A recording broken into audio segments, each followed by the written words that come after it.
Pemirsa sebangsa dan setanah air, Assalamualaikum warahmatullahi wabarakatuh. Setiap malam, tepatnya setelah melaksanakan sholat tarawih, Dewan Pimpinan Pusat Partai Demokrasi Indonesia Perjuangan akan menyajikan Tadarus Ramadan yang akan memperbincangkan tentang pemikiran api Islam Bung Karno. Bincang-bincang ini akan langsung disampaikan oleh Kiai Haji Zuhairi Misrawi, Duta Besar Republik Indonesia untuk Tunisia. Masih setia menemani kami di studio. Gus Mis, selamat datang. Bagaimana puasa dan juga ibadahnya di bulan Ramadan? Alhamdulillah ya, Ramadan tahun ini sangat istimewa bagi saya karena kita bisa membersamai para pemirsa di tanah air dan juga di berbagai penjuru dunia untuk bersama-sama belajar, untuk bersama-sama menyelami api Islam Bung Karno. Karena salah satu legacy warisan dari pemikiran Bung Karno adalah tentang keislaman, yaitu Islam yang berkemajuan, Islam yang berkebudayaan, Islam yang berperi kemanusiaan, Islam yang memperkokoh solidaritas kebangsaan kita. Dan kajian api Islam Bung Karno ini sudah banyak menjadi disertasi, kajian-kajian bahkan di dunia internasional, di kampus-kampus kita dalam negeri udah. Tetapi mungkin dalam bentuk kajian dialog-dialog di podcast, mungkin kita termasuk yang pertama kali membahas tulisan-tulisan Bung Karno, pidato-pidato Bung Karno di dalam buku Di Bawah Bendera Revolusi. Jadi memang ini nasionalisme Indonesia ini nasionalisme yang kata Bung Karno lahir, tumbuh, berkembang dari bumi Nusantara, dari bumi Indonesia. Dan diantaranya memang seperti yang kita jelaskan dalam episode sebelumnya bahwa Bung Karno juga membaca Al-Quran, membaca hadis, membaca pandangan ulama dan pemikir reformis untuk bagaimana Islam itu membentuk kepribadian kita sebagai bangsa dan negara. Siap, betul, setuju Gus. Beberapa episode yang lalu kita telah menyajikan tulisan Bung Karno atau bahkan pidatonya yang mengatakan bahwa Islam itu adalah Islam dan ilmu. Nah, pada episode kali ini Gus Mis, insya Allah kita akan membahas bagaimana Bung Karno melihat Islam adalah agama amal. Bisa dijelaskan lebih lanjut tentang ini? Ya, ini juga salah satu elemen yang penting. Ini pidato Bung Karno dalam peringatan Nuzulul Quran pada tahun 1960. Kita tahu bahwa Bung Karno selalu merayakan hari besar Islam, terutama peringatan Nuzulul Quran pada malam 17 setiap bulan Ramadan. Dalam pidato tahun 60 itu Bung Karno menitik beratkan bahwa Islam sebagai agama amal, Al-Quran sebagai kitab suci kita menjadi sumber agar kita terus beramal, bekerja, memberikan pengabdian terbaik kepada bangsa dan negara dan peradaban dunia. Nah, di dalam pidato ini menarik sekali. Karena apa? Karena Bung Karno membedah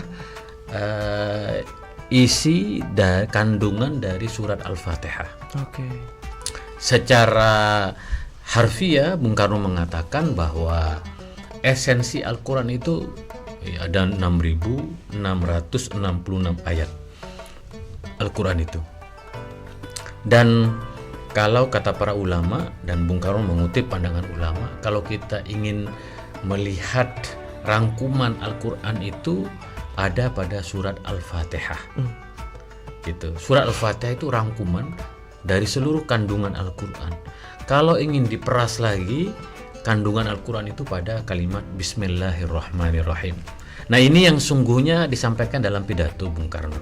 Nah, saya memang terkagum-kagum dengan pikiran Bung Karno ini karena menunjukkan betapa luasnya ilmu Bung Karno tentang Al-Qur'an.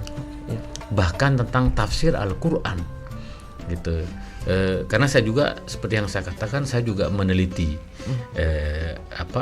Al-Qur'an, bahkan menulis buku tentang Al-Qur'an, yaitu Al-Qur'an Kitab Toleransi itu.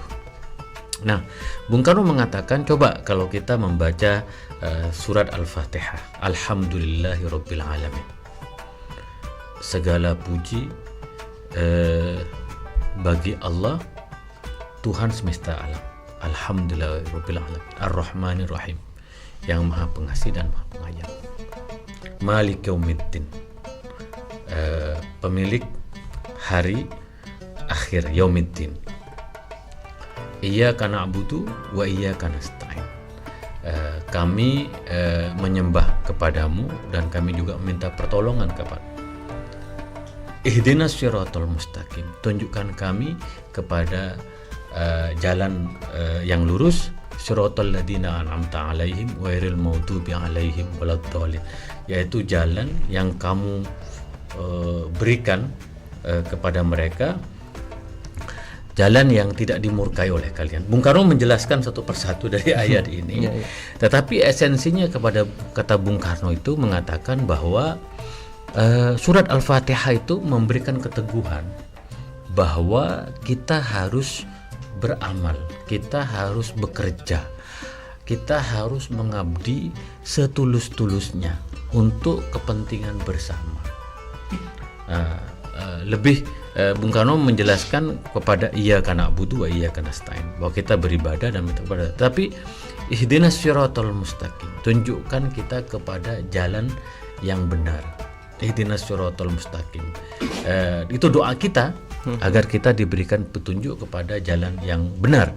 Jalan benar apa itu? Adalah jalan yang membawa maslahat, membawa manfaat bagi kepentingan yang lebih besar. Ya, negara. Kalau kita bicara negara itu ya kepentingan lebih besar. Kalau kita bicara kepentingan bangsa negara, itu bukan kepentingan pribadi. Betul. Maka kalau kata Bung Karno, ihdinas siratal mustaqim dalam konteks berbangsa bernegara itu adalah konstitusi. Undang-Undang Dasar 45, yaitu adalah kesepakatan kita sebagai sebagai bangsa dan negara.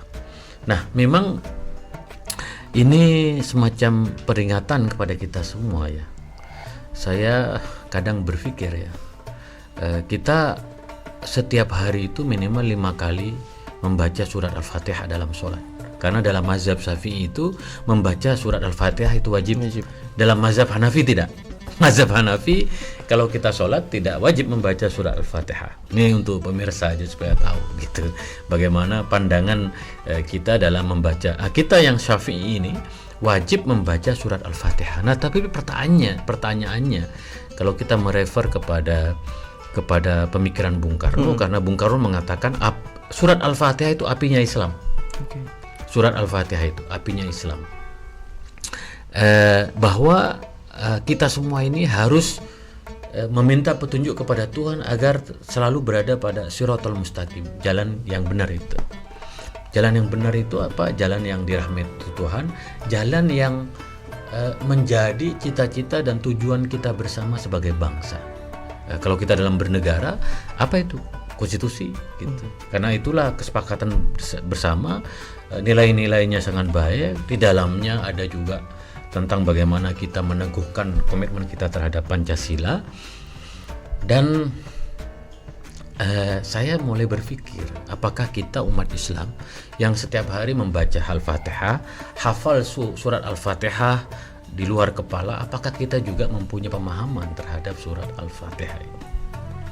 Nah, itu yang pertama. Maka oleh karena itu dalam suasana Ramadan, saya penyambung lidah Bung Karno dalam bukunya Di Bawah Bendera Revolusi, ada kalanya ada pengajian-pengajian untuk kita semua memahami kandungan surat Al-Fatihah ini. Nah, saya sendiri sudah menulis buku dan sangat senang sekali. Maka saya katakan kepada para mahasiswa kita di Tunisia ini, ya minimal kalian harus paham tafsir terhadap surat Al-Fatihah ini. Ya kalau Cak Nur, Nurholis Majid itu ayat favoritnya itu dari Cak Nur gitu. Kalau kita membaca terbitan buku yang diterbitkan oleh penerbit Pramadina, sekarang sudah tidak ada. Dulu Cak Nur punya penerbit namanya penerbit Pramadina, itu menerbitkan karya-karya Cak Nur, ceramah-ceramah Cak Nur ya diterbitkan. Itu pasti di halaman depannya Cak Nur itu selalu wajib di dalam terbitan buku Pramadina itu ada ayat iyyaka na'budu wa iyyaka nasta'in. Itu ayat favorit, dan ini juga dijelaskan kepada oleh Bung Karno bahwa kita ini umat Islam ini kalau kita beramal, kalau kita bekerja setulus-tulusnya sepenuh hati, insya Allah berhasil. Kenapa? Karena di dalam surat Al-Fatihah itu ada satu ayat iyyaka na'budu wa iyyaka nasta'in, bahwa sesungguhnya kami beribadah kepadamu dan kami, bahwa kita ketika beramal, bahwa kita ketika bekerja itu semata-mata hanya mengharapkan ridho Allah. Karena mengharapkan ridho Allah, maka ada keyakinan bahwa amal-amal kita itu akan membuahkan hasil yang manfaatnya nanti akan dirasakan oleh umat yang lebih luas. Itu dalam surat Al-Fatihah. Tetapi Bung Karno kemudian menjelaskan apa sih esensi dari surat Al-Fatihah. Ya, pada episode sebelumnya saya juga menjelaskan. Dan esensi dalam surat Al-Fatihah, Alhamdulillahirabbil alamin Ar-Rahmanir-Rahim. Ini juga satu nilai yang penting, bahwa dalam hidup ini kita harus mencari rahmaniyahnya Allah. Ini kalau kita orang yang beriman dalam suasana Ramadan ini, kalau kita umat Islam, umat Nabi Muhammad ini harus paham filosofi rahmaniyahnya Allah. Rahmaniyahnya Allah itu apa? Rahmaniyahnya Allah itu bahwa kalau kita beribadah, kalau kita memohon kepada Tuhan, kalau kita bekerja keras, maka rahmaniyahnya Allah itu akan turun. Jadi esensinya itu bahwa kita harus beribadah, memohon kepada Tuhan dan bekerja sebaik-baiknya. Maka kemudian Bung Karno selalu menyampaikan pidato yang ini bisa dapat dijadikan sebagai inspirasi pegangan hidup bagi kita semua, bahwa tidak ada pengorbanan, tidak ada perjuangan yang sia-sia. Kalau kita beramal, berbuat baik, insya Allah tidak ada. Kenapa? Karena memahami surat Al-Fatihah bahwa rahmaniyahnya Allah itu selalu ada. Bahkan dalam konteks Indonesia, kemerdekaan kita sebagai bangsa dan negara itu rahmaniyahnya Allah. Keberhasilan Bung Karno menggelar konferensi Asia Afrika, nanti akan ada bahasan khusus tentang konferensi Asia Afrika itu tahun 55, itu juga karena rahmaniyahnya Allah. Jadi ada korelasi antara amal, antara pengabdian perjuangan kita itu dengan rahmaniyahnya Allah. Maka kata Bung Karno, kita harus bekerja setulus-tulusnya untuk bangsa dan negara, mengabdi setulus-tulusnya untuk bangsa dan negara, insya Allah rahmaniyahnya Allah akan turun. Nah kalau saya pribadi misalnya di Tunisia sebagai duta besar ini, alhamdulillah saya punya keyakinan itu. Kalau kita bekerja, kalau kita mengabdi kepada bangsa, maka rahmaniyahnya Allah itu akan turun. Saya merasakan betul di Tunisia ini, rahmaniyahnya Allah, kasih sayang Allah itu betul-betul turun dalam setiap langkah dan diplomasi yang saya lakukan. Yang penting kita mau bekerja, kita mau bergerak tulus, ya, ikhlas.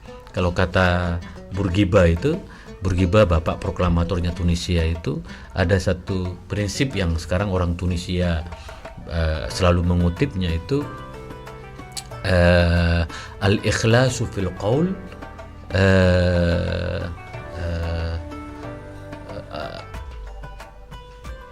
as-sidqu fil qaul wal ikhlas fil amal. Jadi itu pidatonya Bourguiba yang sangat terkenal. Ada buku kecil saya baca, as-sidqu fil qaul wal ikhlas fil amal, yaitu bahwa kita harus jujur menyampaikan sesuatu dan tulus dalam berbuat. Saya kira itu konsep hidup ya, termasuk dalam diplomasi. Diplomat kan banyak berbicara. Ya, betul. Ketika kita berbicara memang kita harus jujur, asidqu fil qaul. Dan jujur itu penting, jujur itu adalah perisai hidup, tetapi wal ikhlasu fil amal, bahwa kita tulus dalam beramal, dalam bekerja, dalam mengabdi kepada bangsa dan negara. Nah, saya melihat bahwa kalau kita jujur, kalau kita ikhlas dalam beramal, insya Allah rahmaniyahnya Allah itu akan turun. Nah, disinilah kemudian menurut saya kita harus betul-betul mempunyai spirit untuk beramal.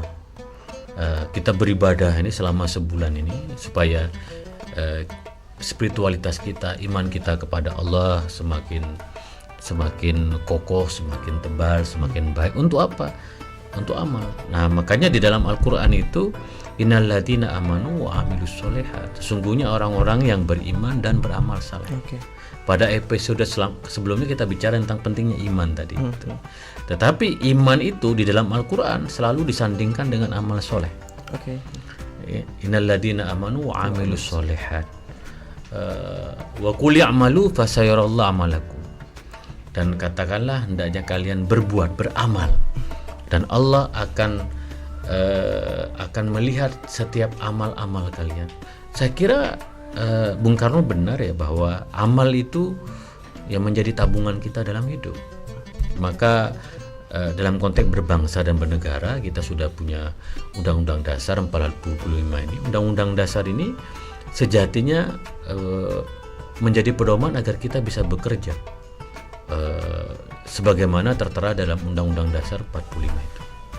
Kalau kita bisa memandang Islam dengan kacamata itu, artinya Islam adalah agama amal. Saya kira umat-umat Islam itu bisa menjadi pilar penopang pembangunan negara yang paling kuat, Gus. Iya, karena kita harus berbuat dan kita harus berkarya. Betul. Karya itulah yang akan abadi.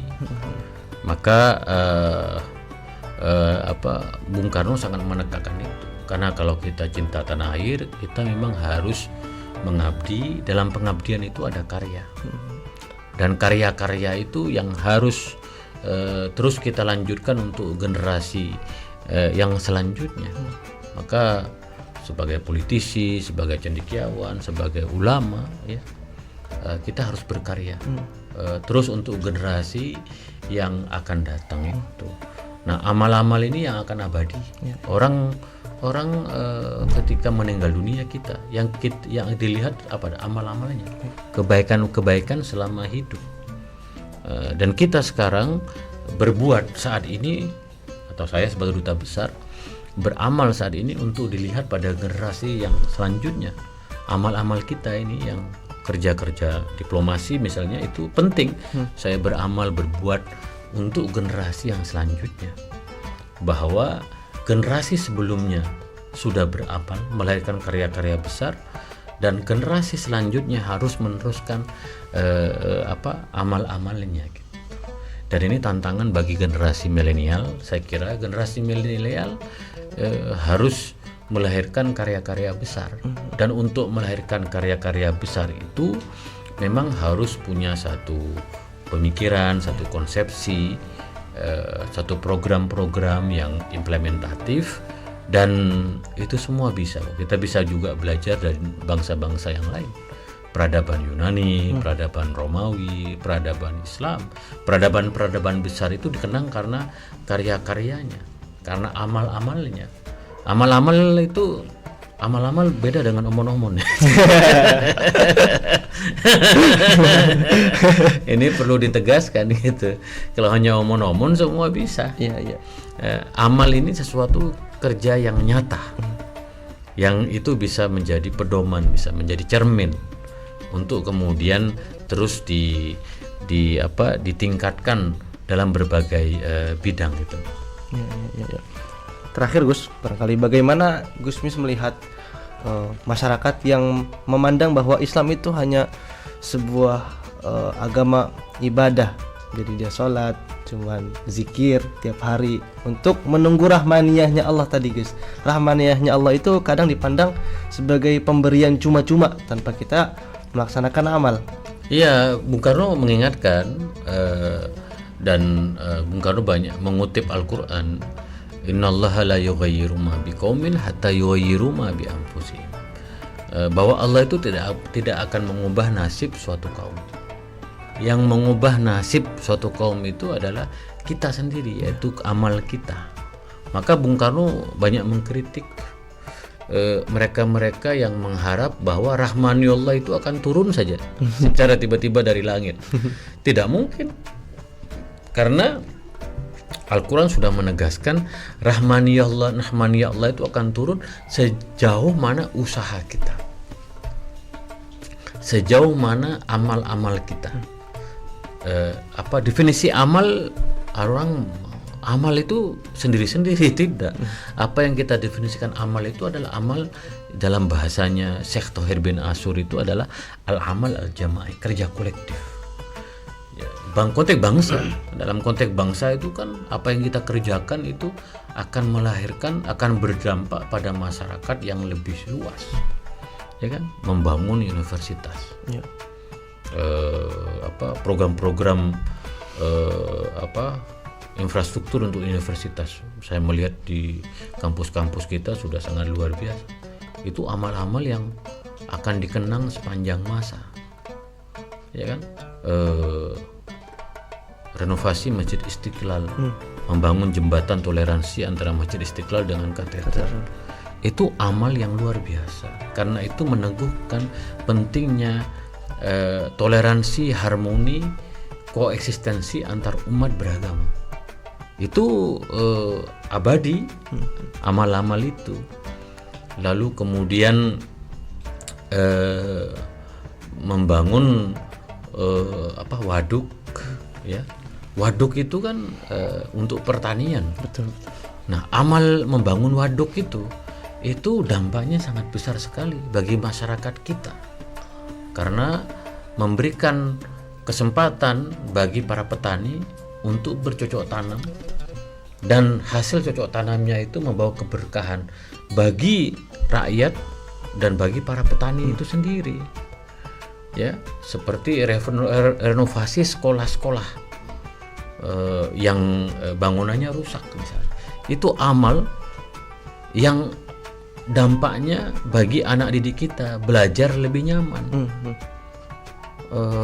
memperbaiki, meningkatkan sumber daya guru-guru misalnya. Itu penting, karena dalam pendidikan aspek yang penting itu adalah tenaga pengajar. Amal meningkatkan sumber daya manusia, guru-guru, itu akan memberikan dampak yang luas. Betul. Maka kalau kita ini lakukan, rahmaniyah Allah akan datang, menciptakan lapangan pekerjaan bagi orang-orang miskin. Itu kan amal yang luar biasa. Kalau kita membaca Al-Quran, Ar-Ra'aita, ini surat yang sangat populer di kalangan Muhammadiyah, karena ini menjadi ideologi al-ma'un. Ar-Ra'aita alladhi yukadzibu bid-din fadhalika alladhi yad'ul yatim wa la yahuddu ala ta'amil miskin. Jadi di dalam ini ceramah dari Kiai Ahmad Dahlan, bahwa tugas beragama itu adalah membantu orang fakir miskin dan anak-anak yatim. Maka seperti Muhammadiyah mempunyai panti asuhan untuk anak-anak yatim. Itu panti asuhan anak yatim itu amal yang sangat luar biasa, karena menyelamatkan anak-anak yang sudah ditinggalkan oleh kedua orang tuanya.